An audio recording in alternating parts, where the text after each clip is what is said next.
Hello everyone, I welcome you all to my channel guys. आज फिर हम candle wax reading करेंगे जिसमें देखेंगे कि आपके पार्टनर के दिल का सच, यानी कि आपके पार्टनर के दिल में आप हैं या कोई और है। ठीक है, तो आज उनकी ट्रू इंटेंशंस जानने की कोशिश करते हैं। तो चलिए कैंडल वैक्स रीडिंग करते हैं एंड पॉजिटिव होकर रीडिंग देखिएगा गाइज। आप जिस भी पार्टनर को ध्यान में रखिए या फिर जिस भी पर्सन को ध्यान में रख के आप ये रीडिंग देख रहे हैं, ये रीडिंग उसी से मैच करेगी। तो कैंडल मैंने लाइट कर ली है। आप फ्लेम पे फोकस कीजिए, अपने पार्टनर का नाम ले लें 3 बार, 7 बार, या फिर उनका फेस विजुलाइज कर सकते हैं। तो चलिए गाइस, वैक्स गिरने लगा है, रीडिंग स्टार्ट करते हैं। देखिए स्टार्टिंग में ही ब्लैक ड्रॉप गिर रहे हैं गाइज। मुझे लग रहा है कि अभी आप दोनों के रिलेशनशिप में थोड़ा सा नेगेटिविटी, थोड़ा सा मिसअंडरस्टैंडिंग या फिर नो कॉन्टेक्ट की सिचुएशन बनी हुई है। आप जिस भी पर्सन के लिए ये रीडिंग देख रहे हैं, ये पर्सन जो भी हैं ये मे भी हो सकता है कि ऑप्शन गाइज दिखा रहा है इनके पर्सन की लाइफ में। या तो ये ऑलरेडी मैरिड हो सकते हैं या फिर इनकी लाइफ में और भी ऑप्शंस हो सकते हैं आपके अलावा भी। लेकिन ये पर्सन गाइज जिसके साथ में होमली फीलिंग फील करते हैं या फिर जिसके साथ में ये इमोशनली अटैच हैं, वो पर्सन आप ही हैं। इनकी लाइफ में क्या है, कितने ही ऑप्शन हैं, चाहे इनके हस्बैंड हैं, वाइफ हैं, जो भी हैं, लेकिन होमली फीलिंग और एक अटैचमेंट जो कि ये फील करते हैं किसी के साथ में, वो आप ही हैं गाइज। आपके लिए ही इसी तरह के इमोशंस और फीलिंग्स निकल कर आई हैं इस पर्सन की। गाइज डेफिनेटली आप दोनों के बीच में ब्लॉकेजेस मुझे लग रहे हैं। ये आपका जो रिलेशनशिप इस पर्सन के साथ में है वो स्मूथ रिलेशनशिप नहीं है। या तो आप लोग को यूनियन में आने में काफ़ी मेहनत करनी पड़ेगी इस रिलेशनशिप में, या फिर हो सकता है कि या तो आपको किसी रिलेशनशिप को छोड़ना पड़े या फिर इस पर्सन को किसी रिलेशनशिप को छोड़ना पड़े, तभी आप यूनियन में आ सकते हैं। लेकिन अगर हम इनके दिल की बात करें कि इनके दिल में कौन है, तो आपके लिए काफ़ी जेन्युइन फीलिंग रखते हैं, काफ़ी इमोशनल फीलिंग, काफ़ी अच्छी फीलिंग गाइज, पॉजिटिव फीलिंग्स आपके लिए इस पर्सन के दिमाग में और दिल में निकल कर आई। गाइज कुछ भी सिचुएशन आप दोनों के बीच में चल रही है, चाहे आप नो कांटेक्ट में हैं, कांटेक्ट में हैं, या फिर आप दोनों के बीच में थर्ड पार्टी इशू है, या फिर और भी ऑप्शंस इस पर्सन के लाइफ में हो सकते हैं, टू बी वेरी फ्रैंक, या रहे हों कभी। लेकिन जितना अटैच ये आपसे फील करते हैं उतना किसी और से नहीं कर पाते हैं गाइज। आप चाहे कितना ही लॉन्ग डिस्टेंस रिलेशनशिप में हैं या फिर कितनी ही दूरियां आपका हो जाए इस पर्सन के साथ में, आप एक दूसरे को नहीं भुला पाते हैं। ठीक है, चाहे ये पर्सन प्रिटेंड करें कि ये आपको भूल चुके हैं या फिर मूव ऑन कर चुके हैं, या फिर आप इस पर्सन को इस तरह से प्रिटेंड करें कि आपके होने या नहीं होने से उनको कोई फ़र्क नहीं पड़ता है। लेकिन बिल्कुल ये गलत बात होगी, क्योंकि दोनों ही आप बिल्कुल इमोशनली अटैच लग रहे हैं। काफ़ी मतलब आप दोनों एक दूसरे से ना डिटैच नहीं हो पाते हैं। अभी भी मुझे लग रहा है कि कुछ ना कुछ नेगेटिविटी आप दोनों के रिलेशनशिप में आई भी मुझे लग रही है, लेकिन घूम फिर के आपको इसी पर्सन की याद आने लगती है। और वो ही सिचुएशन इस पर्सन के साथ में भी हो रही है कि आप लोग के बीच में कितना ही प्रॉब्लम आ जाए, लेकिन आप दोनों एक दूसरे से इमोशनली अटैच रहते हैं, डिटैच नहीं हो पाते हैं कम्प्लीटली। तो गाइज़ अगेन ये जैसे कि पहले की रीडिंग में निकल के आया था कि ये आपका कोई सोल कनेक्शन इस पर्सन के साथ में हो सकता है गाइज़, या फिर कर्मा कोई बैगेजेस आपका इस पर्सन के साथ में रह गया होगा कि जो कि कंप्लीट होना अभी बाकी है। तो इसी वजह से आपका साइकिल इनकम्प्लीट रह जाता है और वापस से आप लोग कांटेक्ट में आते हैं या फिर कांटेक्ट में आने की सोचते हैं, चाहे कितनी ही प्रॉब्लम हो जाए। तो गाइज इनके दिल में तो आप ही छाए हुए हैं। मे बी ये पर्सन देखिए बर्डनाइज बता रहा है, इस पर्सन के ऊपर ना रिस्पॉन्सिबिलिटी काफ़ी हो सकती है, जिसकी वजह से ना काफ़ी बर्डन फील करते हैं। और अगर अभी ये प्रेजेंट टाइम में किसी रिलेशनशिप में है तो वहाँ पे अपनी जिम्मेदारियाँ ये निभा रहे हैं, लेकिन इनके ऊपर थोड़ा सा बर्डन ही मुझे लग रहा है। ठीक है, किसी से इमोशनली अटैच हैं तो ये सिर्फ आपको ही देखते हैं। अगर इनको किसी से बात शेयर करनी है या फिर कोई प्रॉब्लम इनकी लाइफ में आ जाती है तो इनको सबसे पहले आपकी ही याद आती है। तो ये किसी भी पर्सन के साथ में है तो वहाँ पर हो सकता है कि अपनी जिम्मेदारियाँ पूरी कर रहे हैं, या फिर इनके बच्चे किड्स हो सकते हैं। ये भी सिचुएशन निकल कर आई है गाइस, इस तरह की पिक्चर्स बनी हैं। लेकिन ये इमोशनली अगर कोई वर्ड में इनके लिए ऐसा इंसान है जो कि इनके दिल के सबसे करीब है, तो वो आप ही हैं गाइस। नंबर 4 की एनर्जी निकल के आई है। नंबर 7 की एनर्जी आज इंपॉर्टेंट हो सकती है। नंबर 9, नंबर 1 यानी कि 11 नंबर हो सकता है। नंबर 1 एंड 6 बना है गाइज। नंबर 3 की भी एनर्जी निकल कर आई है। गाइज मुझे अभी आप दोनों के बीच में थोड़ा सा प्रॉब्लम चल रही है रिलेशनशिप में, कुछ ना कुछ प्रॉब्लम मुझे लग रही है। या तो इनकी लाइफ में जो थर्ड पार्टी इशू है उनको आपके बारे में पता लग गया है, क्योंकि ये पर्सन है ना थोड़ा सा सेफर साइड लेकर चल रहे हैं, यानी कि ये किसी भी तरह की प्रॉब्लम रिलेशनशिप में नहीं चाहते हैं। तो मे भी हो सकता है कि इस वजह से अगर इनकी तरफ से दूरियां बनी हैं तो ये रीज़न हो सकता है। या फिर ये आपकी तरफ से कोई इस तरह का प्रॉब्लम हो सकता है, आपकी तरफ से थर्ड पार्टी इशू हो सकती है जिसकी वजह से ये आपको किसी प्रॉब्लम में नहीं देखना चाहते हैं। तो मुझे दोनों तरफ ही ऑप्शन लग रहा है, यानी कि आपके पास भी कोई दूसरा ऑप्शन है और इस पर्सन के पास में भी दूसरा ऑप्शन हो सकता है, लेकिन आप दोनों ही एक दूसरे को दिल से नहीं निकाल पाते हैं। लेकिन अभी मुझे थोड़ा सा लग रहा है कि कुछ ना कुछ प्रॉब्लम आप दोनों के रिलेशनशिप में चल रहा है। ये जो आपका रिलेशनशिप है ये इजी गोइंग नहीं रहा है।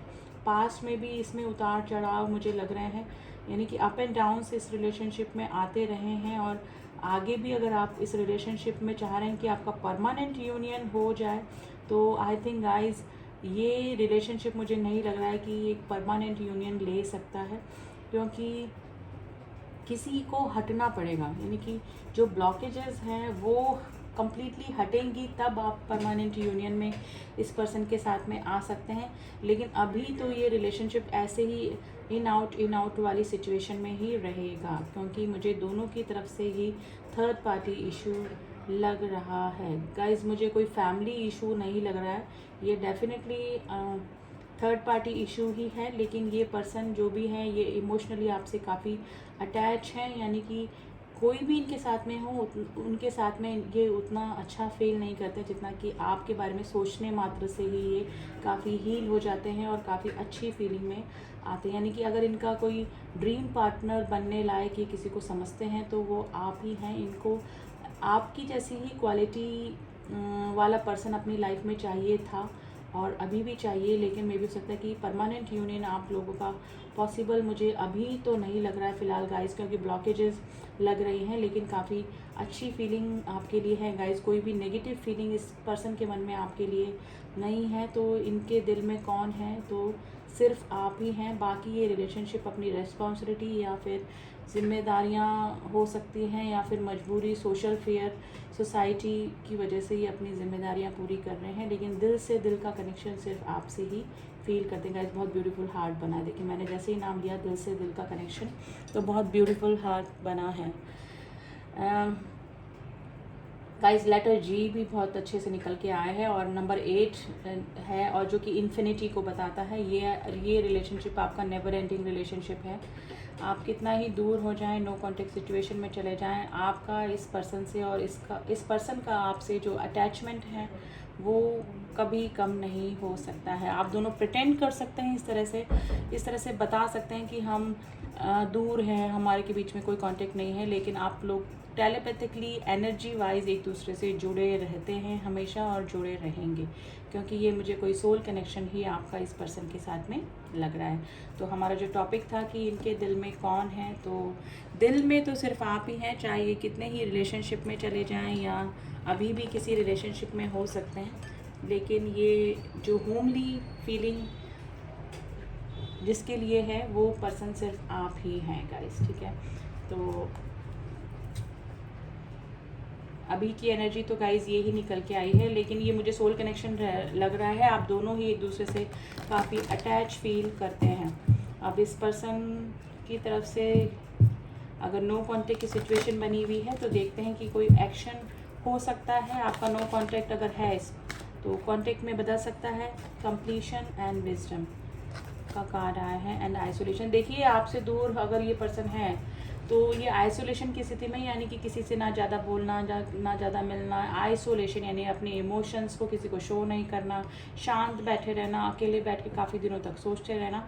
और ये जो सिचुएशन है ये आपकी भी हो सकती है गाइस, क्योंकि कार्ड्स में वाइस एंड वर्सा भी एनर्जी निकल जाती हैं। ये जो रिलेशनशिप है ये इस रिलेशनशिप को ना कंप्लीट करना चाहते हैं। इनकी दिली ख्वाहिश तो यही है कि आप लोग कंप्लीशन में आ जाएं, आप लोग का कंप्लीट यूनियन हो जाए, हमेशा के लिए यूनियन आ जाए।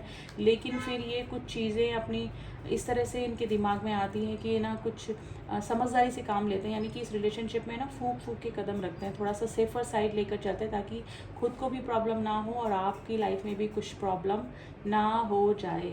लेकिन ये पर्सन आपको काफ़ी पसंद करते हैं, प्रेयर करते हैं आपके लिए, ठीक है, और मैनिफेस्ट करते हैं। अगर हो सकता है कि आपकी फ़ोटोग्राफ्स देखते हैं तो एनर्जी वाइज आपको काफ़ी मिसिंग एनर्जी उस समय होती होगी। तो गाइज़ ये पर्सन आपको याद करते हैं और इनके दिल में सिर्फ आप ही हैं, ठीक है। अब आपकी थोड़ी सी एनर्जी निकालने की कोशिश करते हैं कि आप अभी इस रिलेशनशिप के बारे में क्या सोच रहे हैं।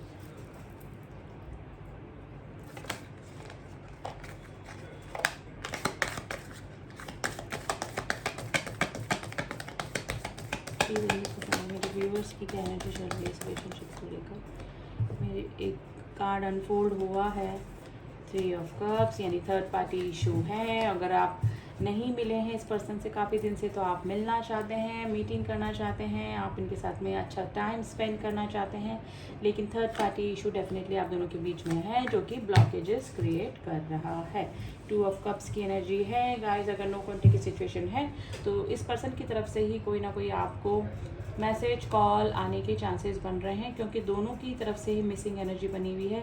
लेकिन कुछ ना कुछ ब्लॉकेजेस ज़रूर से हुए हैं, या तो पास में आपके रिलेशनशिप को लेकर या आप में ही कुछ ना कुछ लड़ाई या कुछ प्रॉब्लम मिसअंडरस्टैंडिंग हुई होगी, जिसकी वजह से आप लोग के बीच में भी नो कॉन्टेक्ट की सिचुएशन है। लेकिन डेफिनेटली कोई थर्ड पार्टी इशू मुझे आप दोनों के बीच में लग रहा है, लेकिन आप भी इस पर्सन से डिटैच नहीं हो पाते हैं।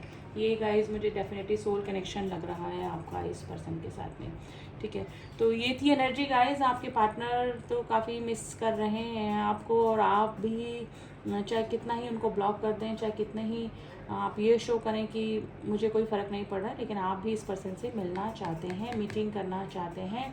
लेकिन थर्ड पार्टी इशू आप दोनों के बीच में हो सकता है, और अभी आप थोड़ा सा नाराज़ इस पर्सन से मुझे लग रहे हैं। देखिए कभी कभी ना वाइस एंड वर्सा भी एनर्जी निकल जाती है। ये जो मैं एनर्जी बता रही हूँ ये आपके पार्टनर की भी हो सकती है, और आपके पार्टनर की जो मैं एनर्जी बताई है ना वो आपकी हो सकती है। तो ये it's a general and collective reading. I hope आप इस बात का ध्यान रखेंगे। पर्सनल रीडिंग अगर आप जब करवाते हैं तो उसमें सिर्फ आपकी एनर्जी और आपके पार्टनर की एनर्जी ही निकल के आती है एक्यूरेट, ठीक है। तो पर्सनल रीडिंग आप मुझसे करवा सकते हैं एक्यूरेट रीडिंग के लिए, लेकिन ये जनरल एंड कलेक्टिव रीडिंग है तो आपको उसी तरह से लेना होगा, ठीक है। आपको खुद को समझना पड़ेगा कि ये एनर्जी किससे मैच कर रही है। लेकिन अभी मुझे यही लग रहा है कि कुछ ना कुछ ब्लॉकेजेस डेफिनेटली लग रहे हैं। लेकिन हमारा टॉपिक था कि आपके पार्टनर के दिल में आप हैं या कोई और है। देखिए उनके और रिलेशनशिप हो सकते हैं, लेकिन उनके दिल में सिर्फ आप ही हैं। और अगर मैं ये बोलूँ कि आपका भी यही हाल है तो ये कहना गलत नहीं होगा, क्योंकि 2 ऑफ कप्स की एनर्जी आई है। आप भी उससे मिलना चाहते हैं, आप भी काफ़ी अटैच फील करते हैं। ये पर्सन आपके साथ में कैसा ही बिहेवियर कर ले, लेकिन आप इस पर्सन को कभी भी भूल नहीं पाते हैं और ना ही डिटैच हो पाते हैं इस पर्सन से। तो ये थी एनर्जी गाइस। आई होप आपको रीडिंग पसंद आई होगी। रीडिंग पसंद आई है तो डू सब्सक्राइब माई चैनल ताकि मेरे सारे अपडेट्स आपको मिल सकें। एंड जिन्होंने भी किया हुआ है उनका थैंक यू सो मच। मिलती हूँ आपसे नेक्स्ट रीडिंग में, तब तक के लिए ओम साई राम, ओम नमस्कार।